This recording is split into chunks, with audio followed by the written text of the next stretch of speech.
Alright, you're going to see, talking about our American axles. Alright, we're going to look at slideshow from beginning. Alright, can you guys see that? Can you see that right there? Huh? Didn't give me one. I didn't give you one. Alright. Go in there and grab one out of the printer in my office. There's one right on the top of the printer. You made me get mine to red. I knew I was running a little short. Alright, everybody, can you see it? Can you see that handout? Got that? Alright, now then, we're going to have this little American axles thing. There's some good stuff in here. This is the axle that Chrysler was using. Now, there was a time when Chrysler used Dana axles for a while, and they started causing, there were noise problems with them, and I don't know what the reason was. I mean, I sort of postulated that one of the reasons that they had noise, you know, whining, and the little yellow Jeep I used to drive had a little bit of axle noise when I bought it, and it was still under warranty, and it only had not very many miles on it. But I never really took it back to the dealer to get it fixed under warranty. I just drove it, so the noise never got worse. I put 170,000 on it before I got rid of it. But I think the machine tools or something at the Dana axle plant must have been a little getting old or something, because there was a lot of those Jeeps and stuff that had noisy axles. And so they started getting axles from this American Axles outfit, which is what this is basically talking about. There was, at the time that this was written, a 9-inch American front axle was replacing these numbers are not going to be anything. 248 FBI. As the Dana 60. See, the Dana was replaced by this American axle. The ring gear diameter was 9 1/4 inches. Now pay attention to your questions, because you're going to stumble across some answers in a minute. The 10-inch American rear axle replaced it, the 248 RPI and the 267 RPI, or what we may have called the Dana 60 and Dana 70. And they got a ring gear of 10.5 inches or 267 millimeters. That's a big axle on that one. The 11-inch American rear axle, which is even bigger, replaces the 2286 RPI Dana 80, and it's got single and dual rear versions, and this ring gear diameter measures 11.5 inches or 292 millimeters. Now, does everybody in here know what floating axles are? You ever heard the term floating axles? You know what floating axles are? What are floating axles? No. Floating, now you're thinking about floating calipers. Floating axles. You know what floating axles are? Would you know if you saw them? Have we got anything among our trailer vehicle fleet with floating axles in it? Front wheel drive. Nothing that we have out here has got floating axles in it on our trailer fleet. Okay. We do have that big that 3/4 ton van. I mean, that 1-ton van that the college owns, that the 15-passenger van that we inspect. It's got the paint pen on top. It's got floating axles in it. Okay, so what I'm trying to get you to say, what's the difference between floating axles and the other kinds? Floating means obviously like this. There'd be no support on the axle itself. But that's pretty smart. What we got is, have you seen the ones that's got the flange sticking out with the bolts around it? In other words, like on a dual wheel truck, and like on that, that's like basically on your truck and on my pickup truck and on the other, you know, when I'm talking rear wheel drive stuff. What is actually supporting the weight of the vehicle, like on your truck? The axle is actually supporting the weight of the vehicle, isn't it? And I'm talking about the axle that drives the vehicle down the road. It's supporting the weight of the vehicle. It's got bearings. It's supporting them there. Now, the floating axle is actually bolted to a flange. So you got a flange on it that bolts to the end of the, you know, the wheel hub. You can pull a floating axle out without even jacking the vehicle off the ground. You take those bolts out, pull it out of there. You know what I mean? Because it ain't supporting the weight of the vehicle. The tube, the rear end, the differential, you know, the housing and all, the tube has got great big bearings and great big nuts on it, and that's what's supporting the weight of the vehicle. It can hold more weight. It's stronger than the regular. Because you put too much weight on an axle that's not a floating axle, you're going to break an axle. There's all there to it. But on these other ones that are made to carry more weight, that tube is actually what it's carrying. You'll see some pictures of that in a minute. Okay. Each one of these models is available with a gear ratio of 373 to 1 or 410 to 1, and they're used in, but the 410 is pretty low, isn't it? What would you put a 410 gear ratio in? You put it in a truck, so it's going to pull, right? All right. Each is full floating design. These big ones up here. See, they're talking about this great big 11.5-inch ring here. All right, which means the axle shaft don't support the weight of the vehicle. That's what I was just going to tell you guys. The axle shaft, all it does is drive the vehicle down the road, and it doesn't support the weight. Rear axles are available with a standard or track right limited slip differential. What limited slip? Tell me what limited slip is. Positive traction? Got some not exactly, but yeah, you're getting there. Positive traction, limited slip means that it'll slip when you're turning, but it actually, when you're going straight, if both wheels will pull, you'll have one spinning and the other will sitting there. But yeah, you call it positive traction if you're going to use that turning ring. The pinion gear and the rear axles are mounted below the center line of the ring gear, while the front axle features above center pinion mounting. Now, what does that mean? Well, I was talking about last time, hypoid gears. You remember that? You got this thing. If it's coming in above or below, those are hypoid. If it's coming in the middle, they're not hypoid. Well, see, some of these go in above and some go below. That's what I'm talking about. That's what I'm talking about here. You need to know some information about it. You can find on that plate right there. The information about it can be found on the identification label or stamped onto the axle tube. Now, General Motors always like to stamp theirs on the axle tube. Okay, now, the code has a manufacturer part number, revision level, and axle ratio. That's important information. When you're going there to get parts from the parts guy, he's going to need to know what that number is, usually. If you go in there to the parts guy, you've got those numbers off the side of the transmission or off the axle or whatever, and you put that on the counter, he's going to know exactly what you got, and then he's going to be able to pull up an exploded view, and you're going to say, I need this and this and this, you know. Now, the reason I say that the exploded view is important is because the shop manual doesn't always call parts the same thing that the parts manual does. Like the shop manual may call it something that, you know, and the parts manual may call it something else. When I was working at Ford Place years ago, well, when I first started working in dealerships, everything was in a book you'd have to flip. And then it was in a microfiche. You seen the microfiche? You know, where they've got this magnifying that thing? And then finally, they started putting it all on the computer. But one way or another, they usually got it where they can turn it around or print it and show you an exploded view. You can point out what you need. All right, now this is really cool right here. There's a pinion shim between the pinion bearing and pinion head. That's not what's cool. There's elapsicals. That's all the same stuff.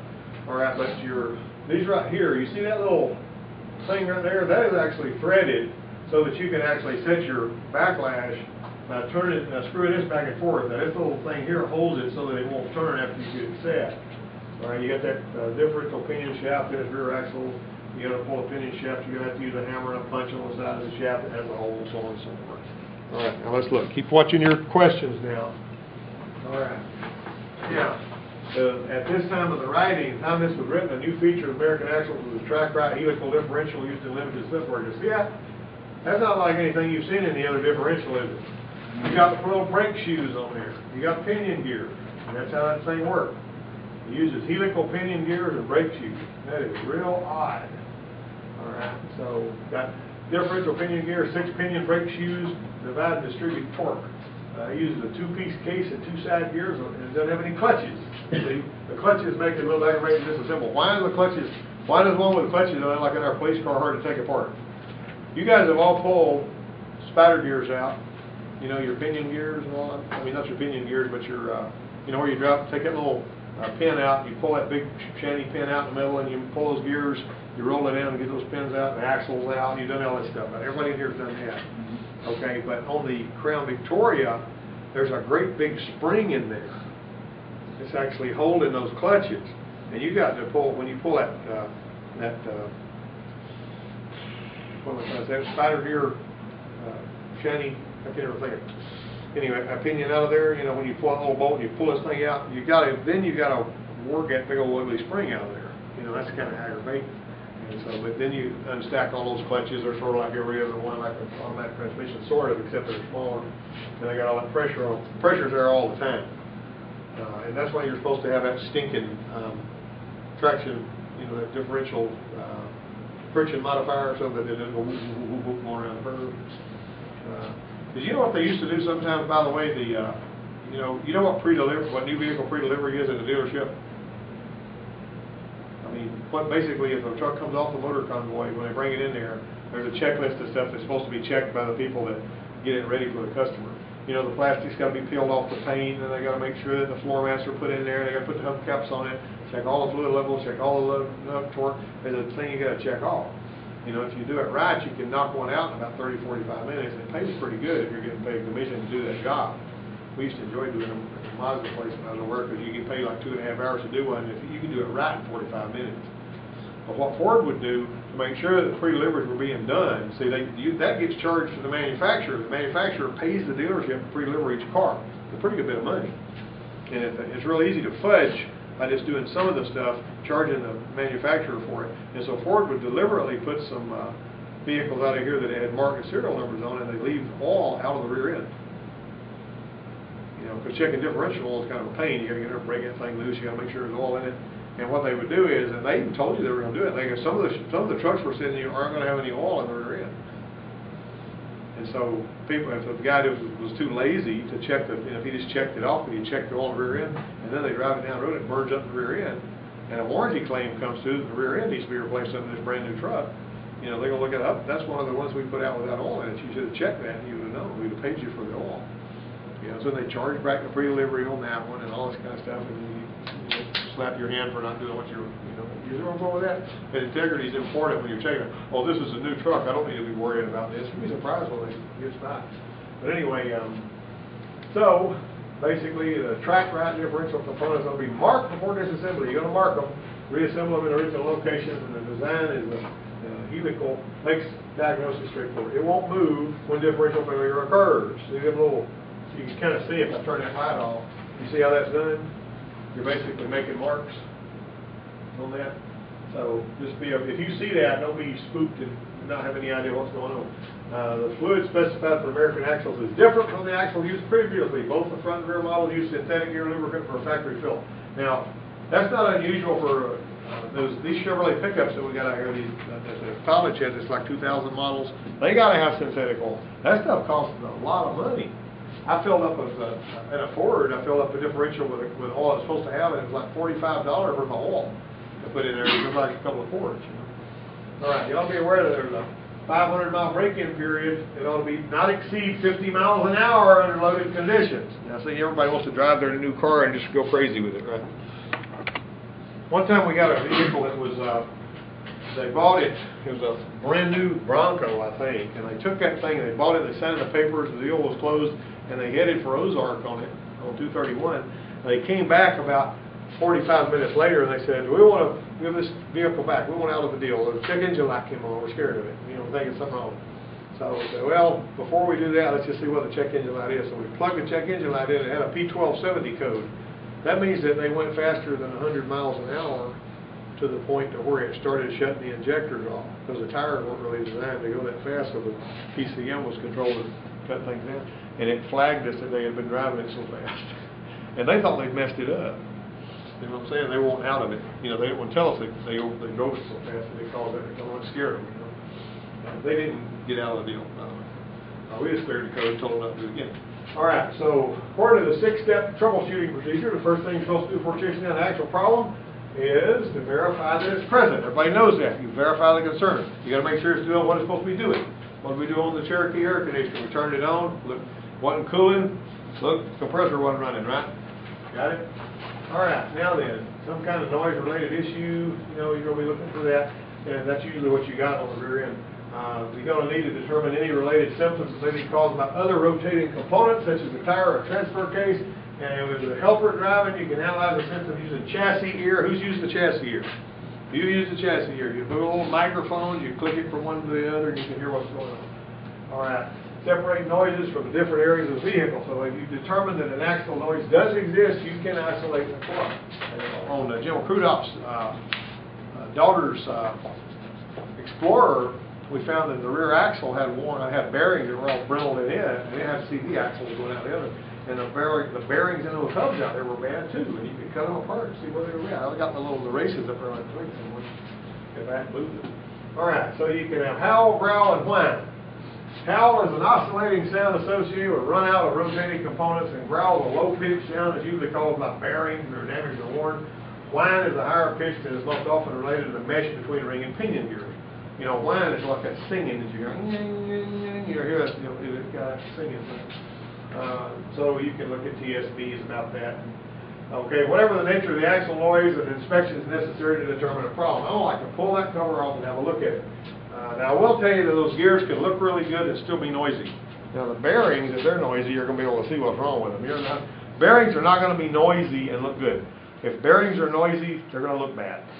So just keep an eye on that. Now, if you're, but your gears, those gears can be pretty and shiny and look perfect and still be messed up and make noise. Okay, so what you're going to do here, after you pull your drive shaft and axle shaft, you're going to perform a total torque to rotate test with an inch-pound torque wrench, which is, who did that worksheet yesterday? Some of you guys did. You had, Yeah, something on the pinion? the turning torque, yeah. Yeah, on the pinion. Yeah, y'all did that. Yeah. This is what this is about, right?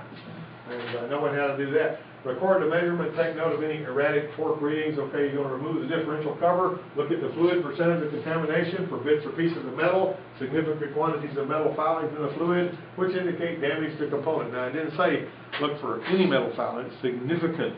Because as these rear ends are, when any rear end is brand new, and you're driving it, it may be quiet and all that kind of stuff, but if you drain the oil, usually about 7,500 miles, you're going to see little microscopic polish filings that are in there, you know. So that's not a big deal if they're just real little. Of course, they don't usually keep shelling off whenever the thing's worn in. Matter of fact, on the Mazdas that I used to work on at the dealership, they would have us change the differential grease. They had a drain plug on the differential. They'd have to change the differential grease at 7,500 miles, and it would always be a sort of a grayish color like it had little metal filings in it.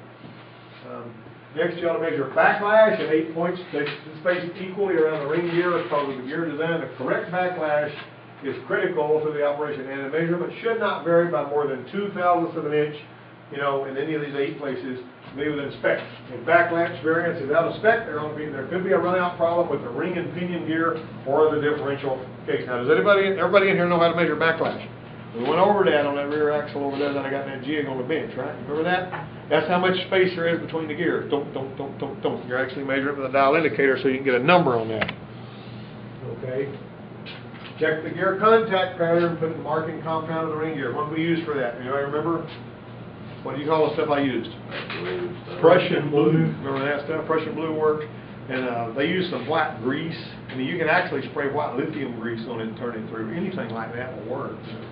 And basically look at how that, and there's a little, at the end of this little handout you're going to, and I've also, right there, you're actually looking at a little contact pattern.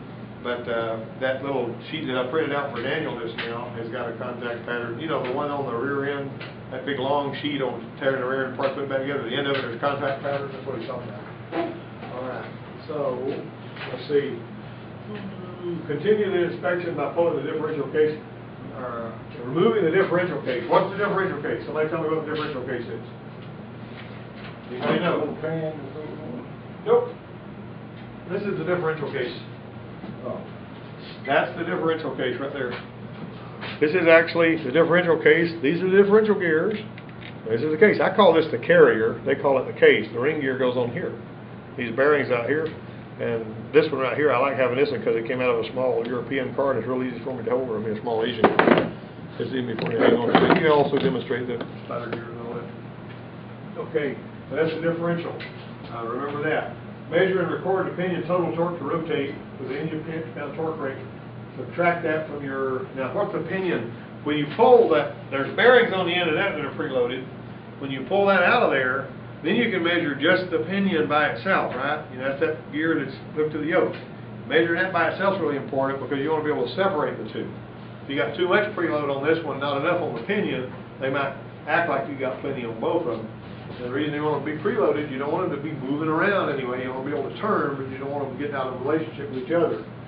Okay, you're going to remove that, so there's, you're going to measure that. See that torque wrench? How he's doing it right there? He's actually going to measure how much it takes to keep that thing turning. Now, when I published that YouTube video about the, you know, putting that seal in there, you know, I was basically putting that nut exactly back like it was so I wouldn't change the pinion preload. And some yo-yo, you know, came on there and said, hey, why don't you use a torque wrench to tighten that nut? Well, that ain't the way you do that. You don't use a torque wrench to tighten the nut. You use a torque wrench to see, and it's an inch-pound torque wrench too, to see how much it takes to keep that thing turning. All right, remove the pinion flange, use the appropriate pinion driver, remove the pinion gear, blah, blah, blah. You're going to measure and record the thickness of the shim used to set pinion depth. Now, who's had that shim in their hand in here? You know, when you push that pinion bearing off, you got a little shim between the gear and the bearing, right? There it is, right there. All right, you're gonna set the right pinion depth is crucial to making the axle operate smoothly. All right, so correct pinion depth. Here's all these tools. Have you seen these tools before? Yes. They look very, very similar to what we used out there in the shop earlier. Now that right there is your dial indicator with the old magnet and all that, and this little gauge block, and here's a little where you put these things together. Now, whenever they came out with these, they actually, when they were working on all those Dana ones, they actually sent a toolbox, like a rollaway toolbox full of tools to work on rear axles with, and the mechanics are working really good on that. Tool special tools got to be determined to determine proper shim thickness, and they might vary by axle model, but they always have a dial indicator, pinion, height block, depth stop, scooter block, arbor disc, cone screw. We've seen that put together on there. You got to pull those bearings off. You got to assemble this stuff with the bearings in there. The pinion won't be in there, and the carrier won't be in there with the ring gear, but you'll have that tube, you see, and you're going to measure between that gauge block and the tube to see how much, and that gives you the proper pinion. The proper pinion shim thickness. Okay, there you go. So let me go to the next page here. All of the measurements are taken with the pinion bearing cups installed in the action housing. To set up the pinion depth measurements, you're going to assemble all of that. We've done this before, so we don't need to spend a lot of time on that. Basically, attach the dial indicator to the scooter block and position them flush. See, that one there doesn't have that tube that we used on that Ford unit back there, but it's a very similar thing. Select the pinion depth shim that's equal to the depth measurement that we recorded. I like the Ford way of doing it better than this way. This way here is sort of dicey. You're going to put a new collapsible spacer, and there they are putting the pinion shim under the bearing, like that. When you're installing the pinion, make sure you use the Teflon sealant on the pinion flange spline so all will leak out there. And you're supposed to use a new pinion nut because it's got some stuff on the threads. Pinion preloads is achieved by crushing the collapsible spacer. That may take up to 500 foot-pounds of torque to use X-drive tools. Right. All right. Another procedure crucial to the operation of American axles is adjusting backlash. And that determines bearing preload and the gear contact pattern. Now, let me go back to say, as you tighten that nut, you tighten it a little, and then to collapse that spacer some. And when you get those bearings where they get the right amount of preload, it'll have the right amount of turning torque measurement. The backlash is set using threaded adjusters that move the differential casing ring gear closer to or farther from the pinion gear. That's on the side of this thing over here. See over there on the side, you've got them, that wrench he's using, he's actually turning these adjusters, and he can move it back and forth that way. Now on the Ford and the Chevrolet, they like to use shims. And you got to have a whole lot of different shims to be able to have the right one. The guy that worked next to me over there had done a lot of rear ends, and he had a piece of wire that must have had 200 shims on it. And they were all different thicknesses, and he might those things and work them over. But they cost a lot of money. Those shims aren't cheap. So you can't just say, I'm just going to buy me a big box of shims. Well, that's okay if you got, $3,000 or $4,000. But he had actually taken some and, saved them from this, that, and the other. All right, let me see where we're at on our time. All right, there we go. Rotate the right adjuster until it stops, then rotate the differential case to seat the differential bearing. So after you tighten it up, you're going to turn that differential case. You're going to turn it like this. You're basically setting a preload of these two bearings that are here. And then you're going to turn that thing through to make sure that you seat those bearings and none of those little rollers are out of place or whatever. Because they can get that way and they'll throw off your adjustment. So loosen the right adjuster until it no longer touches the bearing cup and tighten it back up until it seats again. You're going to increase the preload on the differential case bearings, and that's that thing right there, by tightening the right adjuster. The 4 holes for used bearings. In other words, you're going 4 holes. That's how many holes you're moving in. It's got little holes in it. When properly adjusted, the total torque for rotate measurement should be between 30 and 50 inch-pounds for new bearings and 25 to 45 inch-pounds for used bearings. You got that on your question. One of your questions is this, right? Did you see it? Number one. All right, there you go. All right, to confirm proper setup of the identical components, you can perform a gear tooth contact pattern test after you wipe the ring gear clean. Apply marking compound to both sides of all the ring gear teeth using a shop towel. Create about 10 foot-pounds of pinion rotating torque. Rotate the pinion yoke and rotate it 4 revolutions. The yoke is what they're talking about there. All right. All right, now look at these here. Here's your pattern analysis. You got to make sure you got a good gear contact pattern.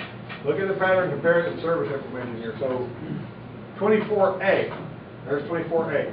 The proper pattern confirms correct pinion depth and ring gear backlash. That's right here. See what that proper pattern looks like? If you turn it both ways, you're going to get a pattern on both T's, right? And the 24B, see how that one there looks? See how these right here are making contact on the heel and toe of the gear and all that? All right, then a pattern that looks like that means the pinion here is set too high. That means the shim is too thick. To confirm the pinion depth, change to a thinner shim. If the pinion gear is set too low, the pattern in 24E is actually what it's going to look like there. So to confirm the pinion depth and change to a thicker shim to correct it. So you got to make it where it's contacting right in the middle of that tooth. You don't want it on the edge of the tooth, and you don't want it on one end of the tooth or the other. You see. What is 24D? 24. Well, basically 24D means the pinion gear is set too high. Yeah, that's that one right there. I'm sorry. 24B was, I guess you're confused on that, but yeah, there's 24D. You got me? All right. 24E shows you confirm. After you make adjustments, you got to verify the problem fixed by road testing the vehicle. And that's pretty much the way that runs right there. Okay? Now then, this one here, when you're moving the axle both on the rear axle, you see that right there? Look at that. What is this? What kind of axle is this? What kind of axle are we looking at here? Float. That's a floating axle, isn't it? All right. You got to remove the retainer ring to get the keeper off. Make sure it's oriented properly when it's holding the hub. I've got a set of sockets that turn some of the big things on some vehicles. The rear hub seal may separate into two pieces when the hub is removed. Part of them may remain on the axle tube. You know, you can get in, take those apart and appreciate what we're talking about there. Before installing a shaft, bolts, clean the threads and bolt holes, and apply some Loctite to the threads. Anybody in here use Loctite before? How many of you know there's different colors of Loctite? There's red Loctite, there's green Loctite, there's blue Loctite. If you're using red Loctite, that means I don't ever want it to come out of there again. It's really, really, really hard to get it out of there. If you have to get it out, you can heat it up and it will melt that Loctite. Blue Loctite means I'm going to put it in there, and I don't want it coming out, but I want to be able to screw it out when I'm ready to. You got me? And green Loctite, I guess they use it on aircraft. I don't know what that's all about. But anyway, I'm not going to tell you something I don't know the answer to. All right, rear hub seal may separate two pieces. All right, let's go here. All American axles got a reusable gasket for the differential cover. Now that's cool. You don't like to that silicone stuff. No RTP sealant is needed. No RTP sealant at all should be used for these axles. For specifics, you know, you can consult with service manual and all that kind of stuff. That's pretty well the end of that presentation. Anybody got any questions that were not answered? You got any questions over here that you didn't get answers to? 2, 3, 4, 6, 5, 10. Well, you don't want much, do you? All right, let me see here. See if I can back out and take my glasses off so I can see. That's funny, isn't it? Okay, now then, let's dig through the rest of these right quick. We've got a few minutes here. Okay, number one is going to be C, right? Is that C? Okay, number two, when setting up a pinion depth measure, the arbor won't turn and the arbor disc after tightening the bearing caps to spec. What should you do next? Do you remember? That's going to be a B, yeah. Confirm poplar disc alignment with all in the bearing cradles. Number three, during a road test to confirm axle noise concern, you identify a low-pitched sound you classify as a growl. What causal component or conditions does this indicate? How about bearings? Yeah, that's a D. And then number four, the rear hub seal on a 10.5 or 11.5 inch American axle should only be replaced if it separates into two places when removing the hubs. That's B. That's false. After performing a gear tooth contact pattern on a 10.5 inch American axle, you obtain a pattern similar to the one that you see on your handout there. What does that pattern indicate? Number 5, that's D. Yeah, that's a dog there. All right. So that's incorrect. Pinion depth too high. Technician A says the information about American axles is found on a label attached to the axle tube. Technician B says the information is stamped into the axle tube. Okay, what do you think? Number 6, that's always C. Can be either way. Which of the following statements about the track right differential is not true? That's number 7. That's going to be dog. That's going to be a dog. All right, very quickly. Number 8, the preferred ring gear backlash setting for American axles is between C, 5 and 7 thousandths of an inch. Okay, when reassembling an American axle after adjusting pinion depth, which of the following components is reusable? What's that? Number 9, that's going to be B. It's a pinion flange. You're not going to reuse your collapsible spacer ever. Which of the following is not true about American axles used in Dodge trucks? That's going to be B. Rear axles feature above center pinion mounting. Any questions or comments about that?